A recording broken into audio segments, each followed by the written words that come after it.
The Iron Bowl of basketball, number 1 versus number 2. Who wins this thing?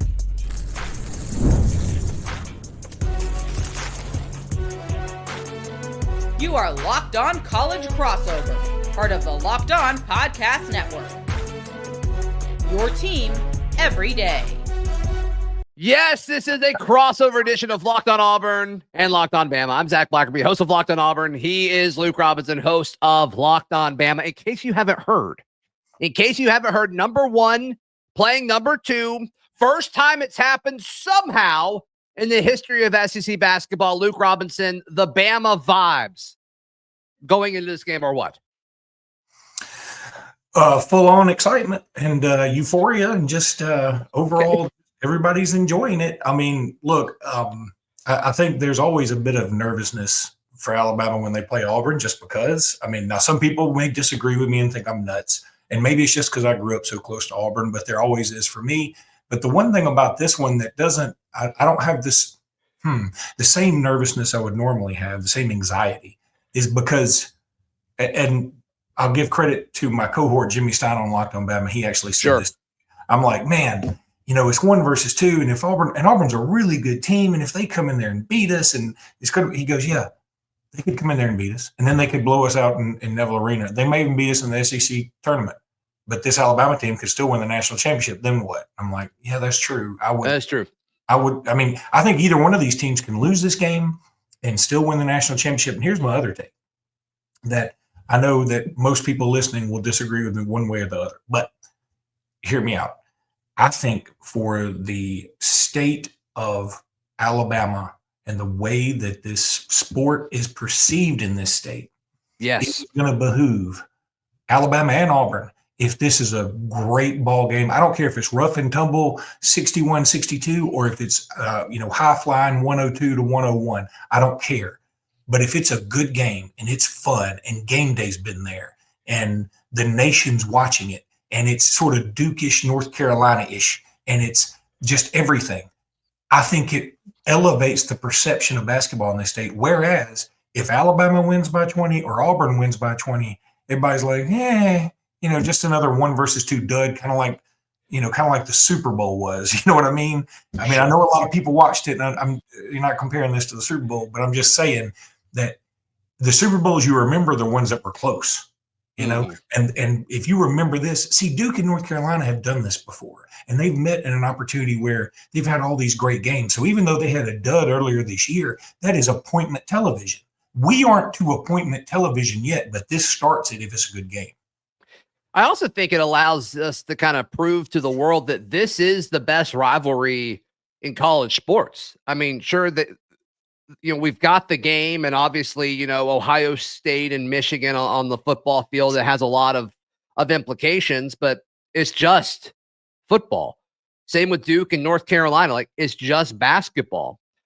When you look at Auburn and Alabama now, it transcends just the football field. I mean, the hate, but also this weird respect for one another. Like, I think it's across all sports. We've seen that. We've seen that in other sports, and obviously, the Iron Bowl is what it is. But with basketball now being able to say number 1 versus number 2, and we may see this same exact thing in a few weeks, and then we also may see it in the SEC championship, and we also may see it if it's the overall number 1 versus the overall number 2 seed. Like, there's a chance you see it in the Natty, and I don't know what this state would do if that happened. If these teams played 4 times, I don't know if we all could emotionally take it or not, but I do think this is a prime opportunity for Auburn and Alabama to say, this is it's cute that you guys all care about your rivalries, but this is the biggest one. No, I think you're right. I mean, and we know as Alabama and Auburn fans, even things like baseball, and I'm not a baseball fan. I don't really like baseball. I can't stand Major League Baseball. It's just not fun to me. But when Alabama and Auburn play baseball, I pay attention. It's not fun, Luke. Don't do it. Exactly. It's not fun. Don't do it, Luke. Auburn was really good, right? I can't remember exactly how long ago. And Alabama, I think, went in there and swept them. That's right. Yeah, a few years ago. What was that about? And it sort of made Alabama season. And then I think the next year Auburn returned the favor. And those are the kind of things that make Alabama-Auburn different from everywhere else. And then when you add in that you've got Nate Oats, who a lot of Auburn fans can't stand for whatever reason. You got Bruce Pearl, who a lot of For whatever reason. Are you serious? Why do you hate Nate Oats? He's a good dude. Sure. I'm sure he's just great. He's I'm sure he's a great human being, Luke. I'm sure. God. What are you mad about that I'm not mad about anything. You just can't dismiss like for whatever reason. Like I'm aware why people don't like Bruce Pearl. I get it. Not for like whatever reason. But I'll say that, and again, I'm going to say for whatever reason, I'm going to say this about the Bruce Pearl thing. Again, being in Ellick City a lot, I can tell you right now that Bruce Pearl has done a lot of good things around here. He's helped with the cancer center. I have learned that yes, I can distinguish that. I don't like Bruce Pearl because he's coaching at Auburn, but I respect him as a person. And he did some things way back when, Deion Thomas and the barbecue and telling parents to lie, all that stuff bad. And Nate Oats had an incredibly poor choice of words sometimes with the Brandon Miller stuff. Occasionally he has acted like a jerk, telling LSU, to get the blank off the court and all that. That's true. All that's happened. Now, Bruce Pearl also threw his headset down in Tuscaloosa a few years ago. They've both had their moments, but that's what makes them passionate and fun. So again, I agree with that for sure. I feel like those who just hate Nate Oats without knowing who he is don't really understand he's a pretty good person. Those who hate Bruce Pearl without knowing who he is, pretty good person. And look, maybe I know he gets pretty political sometimes, but you know what? If that were my religion and I felt strongly about it, I'd probably get political too. Well, we also ask for coaches to like be honest with us and like tell us who they really are. And then when they do it, people get mad. So it's like, which one do you want? Do you want these people to just be like statues and robots and just say, the same 4 or 5 sentences? Or do you actually want to know? Do you actually want them to have a voice? So like, I think folks need to kind of decide what exactly we want in those, but both top 5 coaches in college basketball right now. Oh, I don't think there's any doubt. And yeah. Look, you also have to factor in number one, what both these two came into. Now, Auburn was a bit of a bigger mess.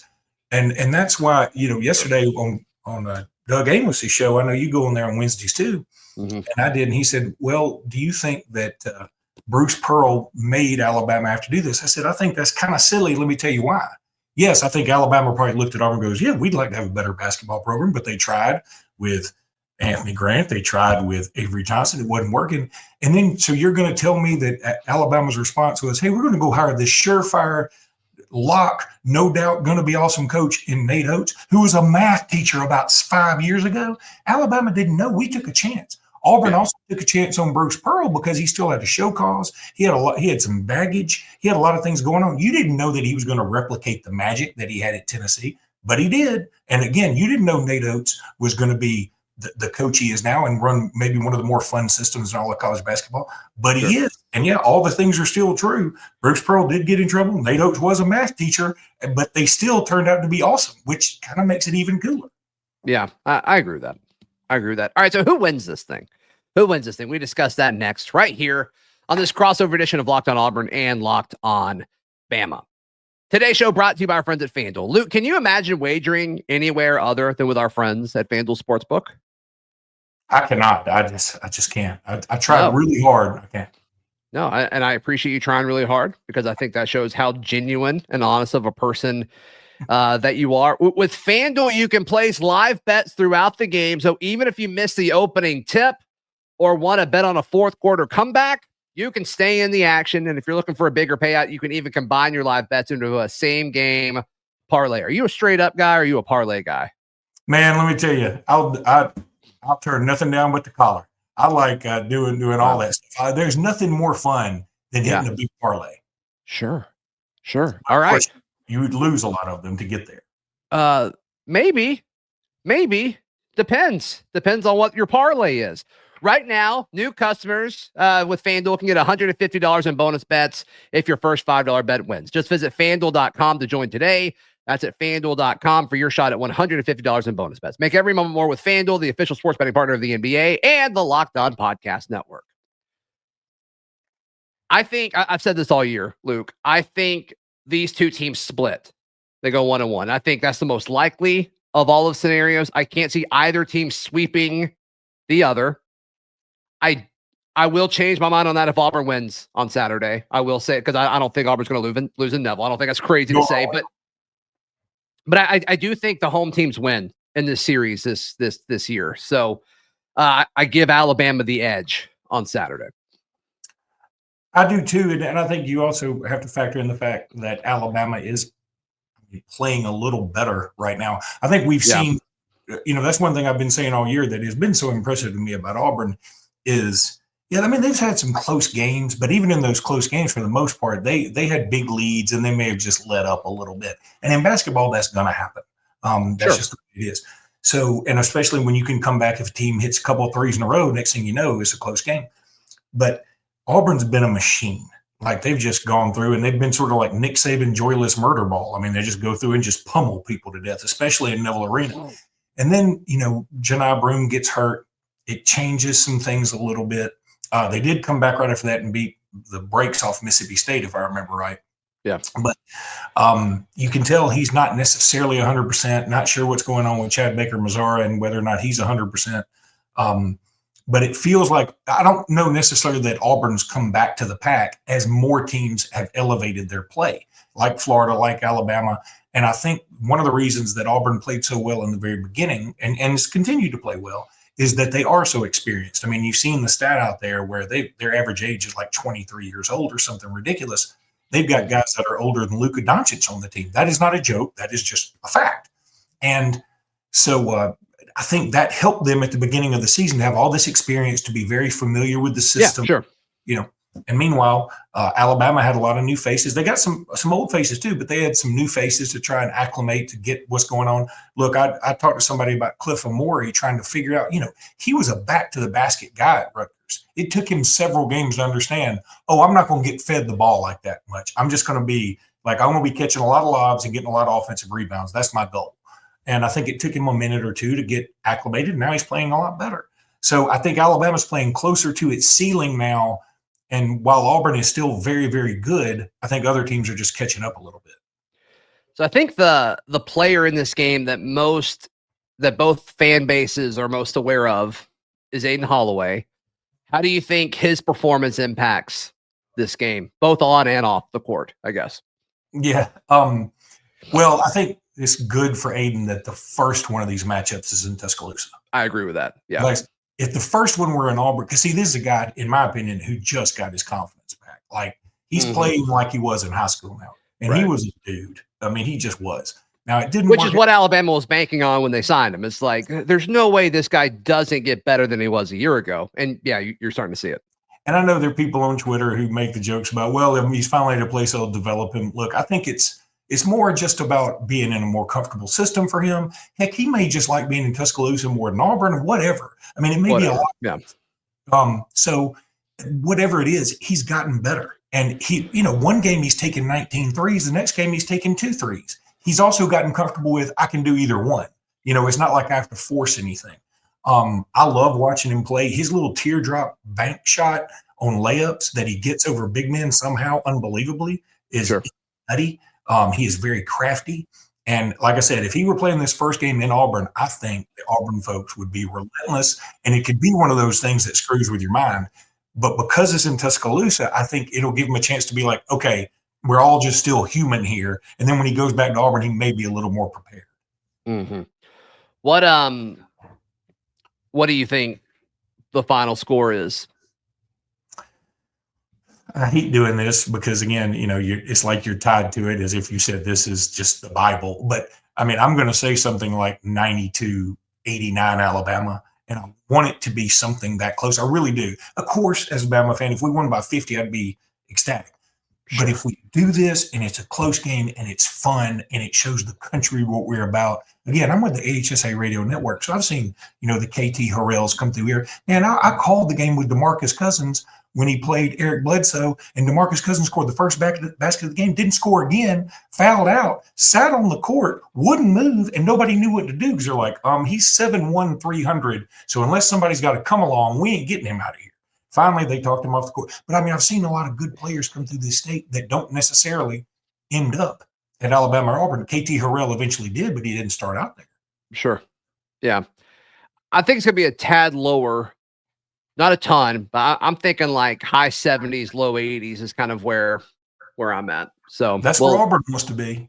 I mean, Yeah, agreed. If it's 70s, I'll tell you right now, I think if it's in the 70s, Auburn wins. If both teams are in the 70s, Auburn wins. I'm also curious to see, because I mean the energy is going to be electric, and Chad Baker-Mazara, who is arguably the second or first most important player on this roster, he's been in a slump, and I'm kind of wondering if the energy will help him snap out of it, since he's such an emotional player. Does it make it better? Does it make it worse? I don't think it's going to make it stay the same. I think it's going to get one way or the other. So that's one thing I'm looking at. And then Johni Broome, the last 2 games, hasn't looked the same. And some people are blaming injury.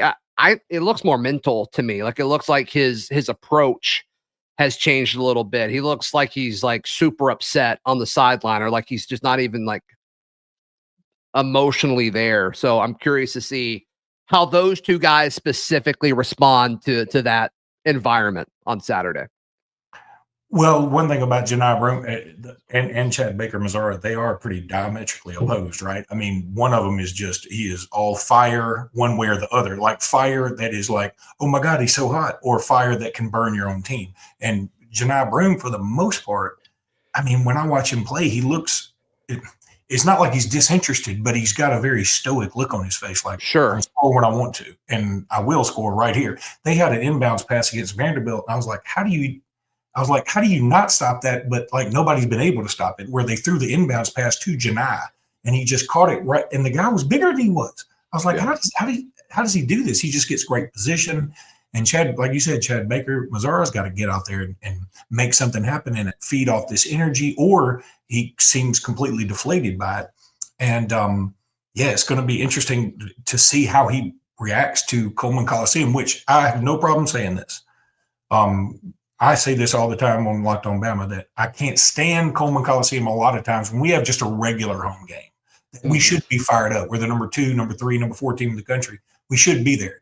We have a lot of people on that front row with their arms and legs crossed, sort of, you know, and I'm like, somebody get after a ref, somebody get after a coach, somebody get after a player. And it's like, sometimes people are there against their will, like, okay, I'm coming. Y'all need to show me something. I'm like, no, we need to help them. And that's where, you know, Neville Reedman does a good job of that, because the way the students are spread out, but even the older crowd gets into it a lot of times. And I'm thinking this time in the hangar, in the airport hangar, we are going to have a nutcase environment, which is sort of few and far between for Alabama basketball. I can remember a few of them, but it's not like it's that way every game. How many Auburn fans are you expecting to be there? What percentage would you say? You know, I know they travel so well. They've done a good job of traveling this year, for real. I mean, I heard them at the Vandy game for sure. You know, I can say this, that I know Greg Byrne, everybody's like, look, y'all don't just because you can make a boatload don't storm of money, the field. Don't put your tickets on the open market right now. Please don't, you know. And yeah, he said that too. Yeah. And so I think there'll be enough there, more than a normal game, but not as many as like Vanderbilt or something. Okay. Makes sense. Makes sense. I don't have a number. I mean, you know, 500. Is 500 high? I don't know. I don't either. So 500% is very high. Yeah. 500% is high. That'd be a lot of people. They probably wouldn't let the fire marshal would probably be pretty upset if 500% of the play it in Brighton. That'd be awesome. That'd be so fun. Luke, for all the Auburn folks watching, if they want more Bama stuff, where do they go? Just go to Locked On Bama and look. Hey, I'm going to go to the game, and so we will do a post game after I get back home. But if y'all win, come and watch us cry and tell us how we're crying. It's all fine. It's fine. But if y'all lose, come, and I promise to be a good sport. How about that? Well, I'm sure if we do lose, I'm sure there'll be a lot of Bama folks doing the same. No question. No question. So, hey, please like this video and please subscribe to Locked On Auburn, Locked On Bama. For Luke Robinson of Locked On Bama, I'm Zach Blackerby of Locked On Auburn, and this has been a Locked On crossover, part of the Locked On Podcast Network. Your team every day.